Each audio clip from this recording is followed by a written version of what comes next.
मैं एपी विश्वकर्मा स्वागत करता हूं अपने YouTube मंच पर। दोस्तों, आज के वीडियो में हम ये शेयर करेंगे कि क्या 2004 के चुनाव और 2024 के चुनाव में कुछ समानताएं हैं।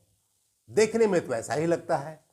बहुत सारे लोगों को, बहुत सारे व्यूअर्स को, जो खासकर टीनेजर्स हैं, कम उम्र के हैं, उनको 2004 का एपिसोड पता नहीं होगा। उस समय अटल बिहारी वाजपेयी जी गठबंधन की सरकार चला रहे थे, एनडीए की सरकार चला रहे थे और करीब 23 दलों का उसमें मिली जुली सरकार थी। 23 उसमें जो दल है छोटे बड़े मिला के मिली हुई सरकार थी, 23 दल। तो आज भी बहुत सारे गठबंधन जो है एनडीए में बहुत सारे लोग मिलकर चला रहे हैं, लेकिन परिस्थितियां वही है जो 2004 में थी और आज 2024 में है। कुछ समानताएं हैं और ये समानता देखकर लगता है कि जो रिजल्ट भी है उसमें वही समानता होगी। मतलब उस समय भी जो है अटल बिहारी वाजपेयी को बहुमत की सरकार नहीं थी, 23 दलों की सरकार जो है मिलजुल के चला रहे थे।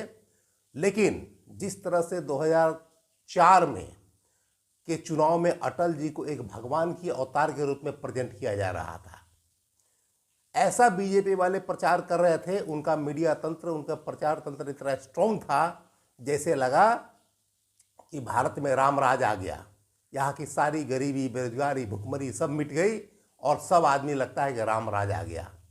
क्योंकि बीजेपी वाले प्रचार तंत्र इन लोगों को बहुत शुरू से स्ट्रॉन्ग रहा है। ये दूसरों को बेवकूफ़ बनाने में बहुत माहिर रहे हैं। ये आदमी तो छोड़िए, सो भगवान को भी ठगने में एक्सपर्ट हैं। एक बार 96 के आसपास की घटना है, इन लोगों ने प्रोपगंडा फैला दिया कि गणेश जी दूध पीते हैं। उस समय जो है 92 में जो एपिसोड हुआ था, वो राम मंदिर वाला जो है, जो तोड़ा गया था मंदिर वगैरह सब, उसके बाद इन लोग प्रोपगंडा फैला दिया कि गणेश जी दूध पीते हैं। सब लोग दूध पिलाने के लिए बेचैन है। कोई मंदिर जा रहा है, कोई फोटो में दूध पिला रहा है, कोई कुछ पिला रहा है, और इस तरह की तमाम बातें होती रहती हैं। मतलब इन लोग प्रोपगंडा फैलाने में माहिर हैं। तो इस तरह से 2004 में जो है 99 से 2004 तक सरकार थी अटल बिहारी वाजपेयी की, और इस तरह से प्रेजेंट किया जा रहा था जैसे कि भारत की सारी समस्याएं खत्म हो गई। यहाँ पे गरीबी, भुखमरी, बेरोजगारी सारा चीज़ खत्म हो गया है, इस तरह से प्रेजेंट किया जा रहा था। और आज 2024 में यही बात प्रेजेंट किया जाता है। जहाँ पे बेरोजगारी, भुखमरी, गरीबी चरम पे है, वहाँ पे ऐसा प्रेजेंट किया जाता है जैसे देश की सारी समस्याएं जीरो हो गई।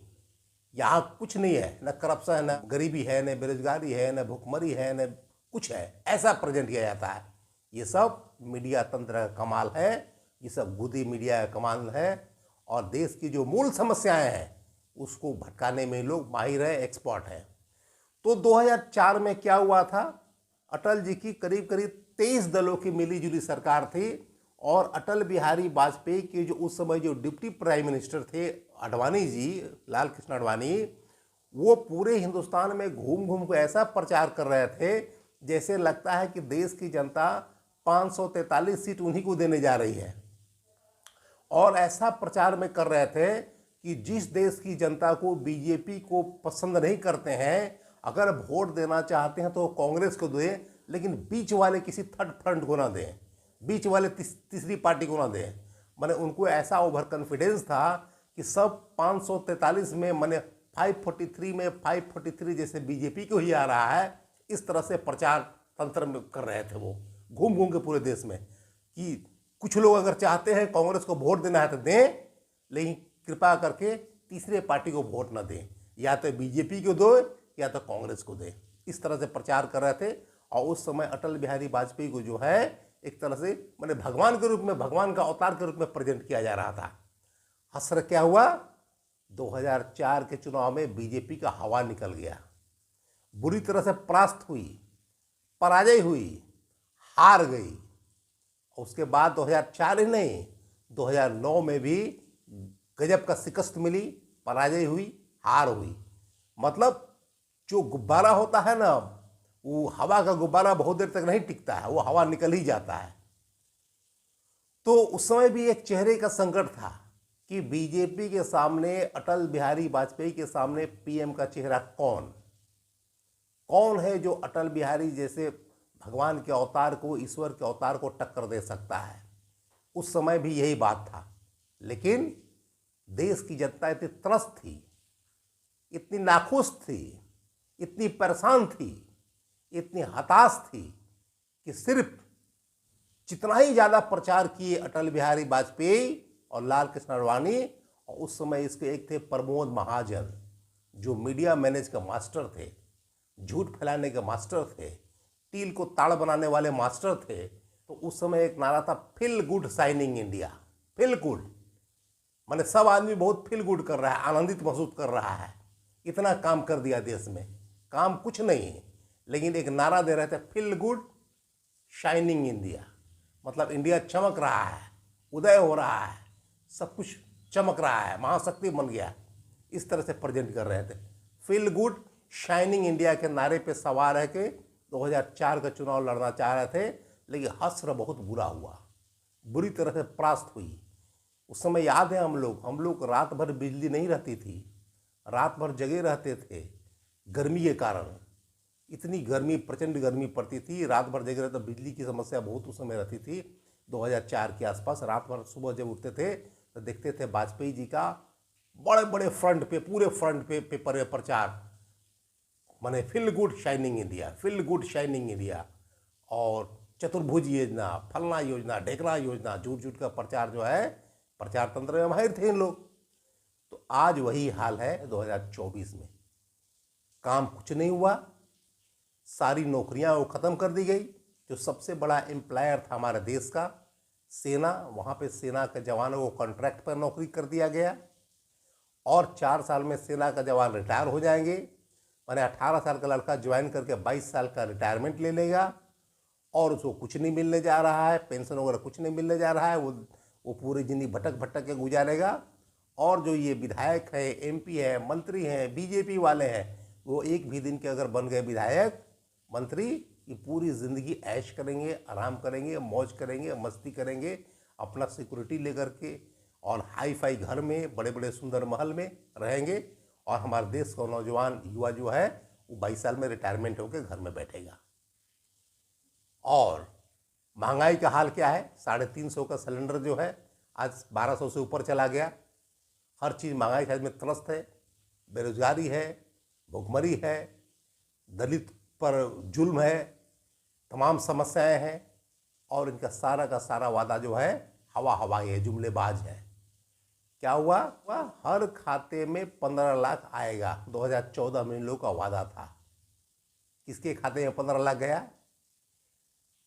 100 दिनों के अंदर, 100 डेज के अंदर सारा काला धन आ जाएगा। कोई काला धन आया? 100 स्मार्ट सिटी बनेगा। कोई स्मार्ट सिटी बना? बुलेट ट्रेन चलेगा। कोई बुलेट ट्रेन चला? हर साल नौजवानों को 2 करोड़ का रोजगार दिया जाएगा, और यहाँ पे सारी की सारी नौकरियां और रोजगार खत्म कर दी जा रही है। क्या 9 साल में 18 करोड़ रोजगार मिला? कुछ नहीं मिला। और सारे एमपी लोग बीजेपी की जो है, एक एक गांव को गोद ले रहे थे सारे सांसद लोग, ताकि उसको डेवलप किया जाए, नर्चर किया जाए, विकसित किया जाए। ये सब बातें हवाई है। ये सिर्फ प्रचार तंत्र के सिवा कुछ नहीं है। ये माननीय प्रधानमंत्री नहीं, ये प्रचार मंत्री हैं, खाली प्रचार करते हैं, हवाई बात करते रहते हैं, और ग्राउंड लेवल पर, ग्राउंड रियलिटी पर कुछ नहीं होता है। ये सिर्फ हिंदू मुस्लिम, मंदिर मस्जिद यही कर करके वोटों को पोलराइज करते रहते हैं और वोट लेते रहते हैं। जबकि देश की जो बुनियादी समस्याएं हैं, जो इंफ्रास्ट्रक्चर की समस्याएं हैं, जो नौजवानों की समस्याएं हैं, जो एक किसानों की समस्याएं हैं, एक जो महिलाएं की समस्याएं हैं, एक जो लड़कियों की समस्याएं हैं, वो धरा का धरा रह जाता है। आज हमारे देश की पहलवान बेटियां आज 2 महीने से आंदोलन कर रही हैं, सड़क पे बैठी हुई हैं, उनको न्याय नहीं मिल रहा है। ये सच्चाई है। और बात बड़ी बड़ी करते हैं महिला सम्मान की, महिला सशक्तिकरण की। यहाँ पे एफआईआर करने के लिए सुप्रीम कोर्ट को आदेश देना पड़ता है। ये हालत है जुडिशरी का और न्याय का देश में। पॉक्सो के तहत एफआईआर दर्ज होने के बाद आरोपी को गिरफ्तार नहीं किया जाता है। बृजभूषण शरण सिंह को और वो मोदी के साथ आराम से संसद का उद्घाटन में या हर जगह अवेलेबल रहते हैं, दिखाई देते हैं। ये हाल है, भी स्थिति है देश की। और बात ये सब बड़ी बड़ी करते हैं, हवा हवाई बातें करते हैं। हाँ, तो कहने का मतलब ये था, जिस तरह से 2004 के चुनाव में फील गुड शाइनिंग इंडिया का नारा था और लग रहा था कि प्रचंड बहुमत आ जाएगी, 543 में 543 बीजेपी को आ जाएगा, इस तरह से अभी भी इन लोग को जो मान्यता है कि इस बार 400 सीटें पार हो जाएगी। तो 2004 में जो हाल हुआ था, टाइम फिश और बुरी तरह से परास्त, शिकस्त, पराजय, वही हाल 2024 में भी होने जा रहा है। यहाँ भी तमाम तरह की stand up India, digital India, ढेकना इंडिया, फलना इंडिया, ढेकना इंडिया, दुनिया भर के प्रचार जो हो रहा है यहाँ भी, और बहुत सारी योजनाएं जो है आ रहा है। मेक इन इंडिया, क्या क्या आता है रहता है, वो सिर्फ जो है दिखाने के लिए ओनली, ग्राउंड लेवल पर उसका कोई फ़ायदा नहीं है। ग्राउंड लेवल पर किसी योजना का कोई फ़ायदा नहीं है। और 2004 में जो हश्र हुआ था, हो सकता है 2024 में फिर हश्र हो जाए। जहाँ तक चेहरे की बात है, वहाँ भी 4 में भी यही बात था कि 2000 पीएम का चेहरा कौन होगा।